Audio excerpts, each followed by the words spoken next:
ভাই কতটা স্পিডে থাকলে এরকম ক্লাস চেম্বারটা পর্যন্ত ভেঙে যায় ভাই, দেখছেন মানে কি বলবো ভাই, মানে দুর্ঘটনার শিকার হয়েছে বড় ভাইয়ের বাইকটা, এতটাই স্পিডে ছিল যে মানে একবারে সব কিছু শেষ, সামনে সাসপেনশন রাখা হয়ে গেছে, মানে মাঝখানে ইঞ্জিনের যে ক্লাস চেম্বার আছে ওইটা ফেটে গেছে। বড় ভাই এই 4B-টাকে কত সুন্দর করে মডিফাই করছে, হেডলাইটটা দেখেন কি হয়ে গেছে, এমনকি দুর্ঘটনার শিকার হয়ে পুরো বাইকটাই দেখেন কি হয়ে গেল। মানে আসলে ভাই যত সুন্দর করে মডিফাই করেন যদি সাবধানে গাড়ি না চালান তখন আসলে এরকমই হবে ভাই। তো সবাই সাবধানে গাড়ি চালাবেন এটাই। বড় ভাইয়ের মতো এরকম কট খেয়ে খাইছেন, হলারে পটকা ফুটাইতে গিয়ে দেখেন কি হয়েছে, মানে অবস্থা দেখেন পিস্টন সব খাই ফেলছে, মানে এরকম ফায়ার করছিল হলারে। তো হলারে ফায়ার করার কারণে এখন বড় ভাইয়ের বাইকের খরচাপাতি বেড়ে গেছে, দেখেন মানে পুরা রিং পিস্টন যা আছে সব জ্বালাই ফেলছে, এখন লেগ অনেক টাকা খরচ।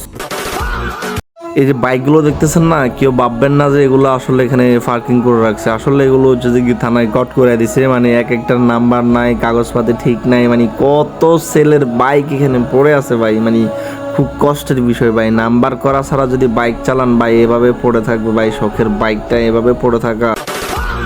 এই সামনের অবস্থা দেখছেন, মানে মুরব্বি যা খেলা দেখাচ্ছে, মানে সে আমার উপর দিয়ে তুলে দিবে এমন ব্যবসা, তো আমিও দেখতেছি তার তামাশা।